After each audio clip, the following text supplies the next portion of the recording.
Lakas mga kaibigan, no? Grabe, no? Gumagana mga kaibigan sa 91 amperes at napakaganda pa rin ng kanyang pagkaka-welding. Mga kaibigan, ano? Grabe. 300 amperes yan, no? Meron naman akong mga ititest na welding machine. Yamata Inverter Welding Machine. Eto, meron ako ditong 7 welding machine na ititest. Pagkatapos nating itesting yung mga welding machine na to, masasagot nyo na kung bakit napakaraming umo-order at nagkakagusto nitong Yamata Inverter Welding Machine na ino-offer ko dito.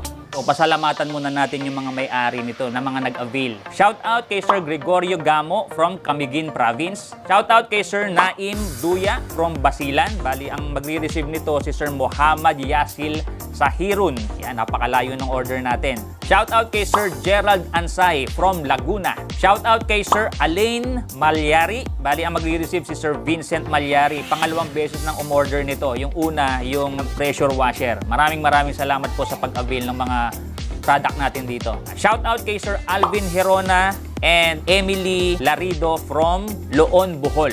Shout out kay Sir Iggy from Nueva Ecija. Shout out kay Sir Albino. Ang magre-receive po ng product niya ay si Ma'am Ramona Mapilla from Zamboanga City. Napakalayo. Shout out kay Sir Felipe Perez from Mangsingal, Ilocos Sur. Shout out kay Sir Dennis Aliosa from Mandaluyong City. Sa lahat na magkaka-interest na mag-avail ng ating welding machine, 4,200 lang to mga kaibigan. Free shipping na, cash on delivery pa. Kahit sa ang dako ng Pilipinas. Disclaimer na kagad hindi ako professional welder. Tinetesting lang po natin itong mga welding machine natin para ma-ensure natin na walang defective na maipapadala sa mga customers natin. So eto, testingin na natin itong unang welding machine na to. Lagay natin sa pinakamataas na amperahe. Okay, gumagana sa malakas na amperahe. Yung pinakamababa naman. So pinapauna ko lang itong mababa na to. Ang pagkakaalam ko kasi dapat mas maliit yung welding rod mo para gumana yung mababang amperahe. Pero dapat ito mag-spark pa rin kahit papaano. Ayos, nag-i-spark pa rin siya mga kaibigan kahit mahina. And mga 91, lagay natin sa 91 amperes. Ayan, gumagana mga kaibigan sa 91 amperes at napakaganda pa rin ng kanyang pagkaka-welding. Ayos, perfect. Okay, dito naman tayo sa pangalawa. Turn on na natin. Tapos lagay natin sa pinakamataas na amperahe.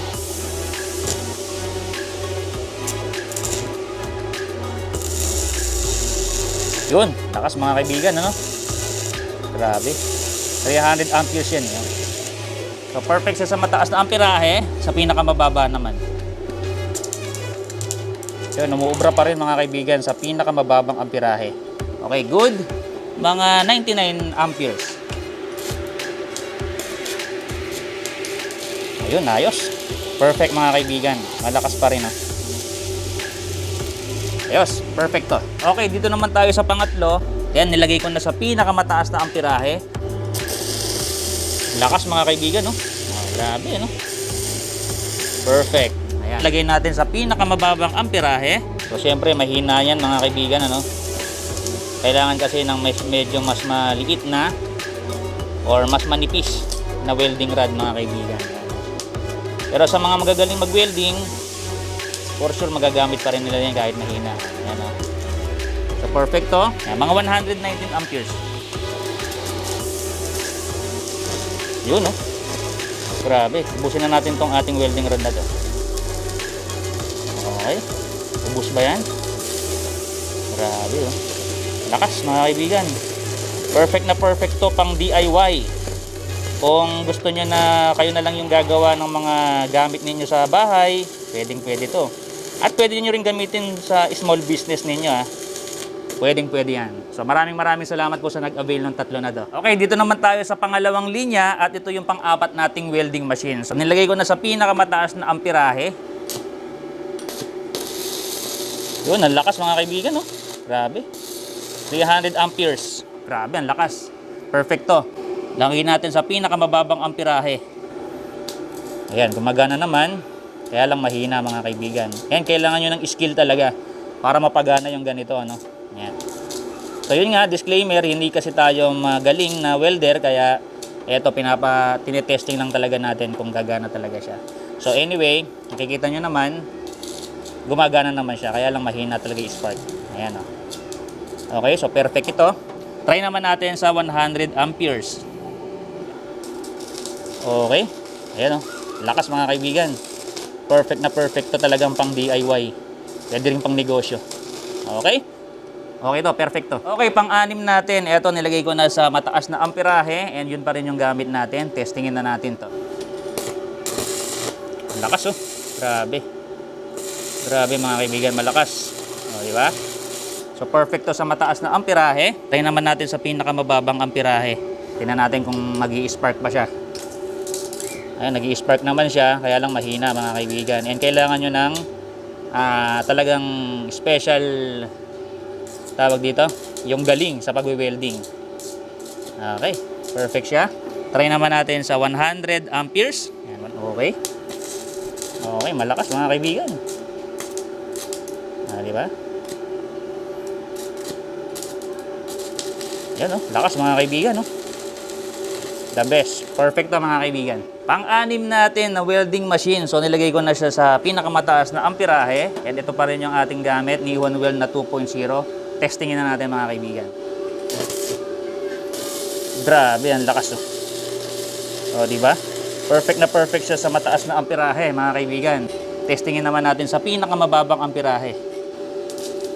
Ayan, oh. Di ba? So gumagana siya. Try naman natin sa 100 amperes or 105 amperes mga kaibigan. Testing. Okay, gumagana siya sa 100 plus amperes. Very good. Perfect tong ating welding machine na to. And ang last but not the least natin, turn on natin. Then lagay natin sa pinakamataas na amperahe. Testingin na natin. Unang dampi talagang malakas kasi yan dahil 300 amperes nga eh. Okay, lagyan natin sa pinakamababang amperahe. Ayan, so mahina lang mga kaibigan, kaya kailangan nyo talaga ng matinding training dito or skill para mapagana talaga itong mababang amperahe na to. At syempre, kailangan magpalit tayo ng welding rod na manipis para mapagana. Okay, anyway, perfect to, gumagana. Ayan, mga 113 amperes. Ayan, testing natin. Yun, malakas pa rin talaga, oh. Di ba? Gumagana siya mga kaibigan. Perfect na perfect. Ayos, perfect tong mga machine natin. Walang defective.